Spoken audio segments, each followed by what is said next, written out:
నమస్కారం ఘంటారావానికి స్వాగతం ముందుగా ప్రధాన అంశాలు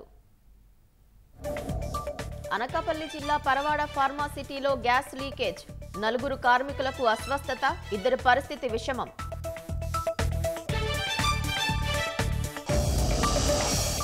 రేషన్ బియ్యం కేసులో పరారీలోనే పేర్ని కుటుంబం అజ్ఞాతంలో నాని భార్య కుమారుడు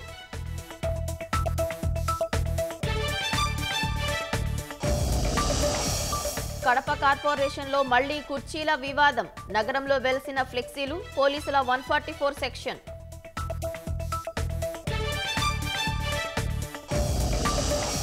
విజయనగరం జిల్లా ఆరికతోట వద్ద లారీని ఢీకొన్న ఆర్టీసీ బస్ నుజ్జునుజ్జైన ముందు భాగం పలువురికి గాయాలు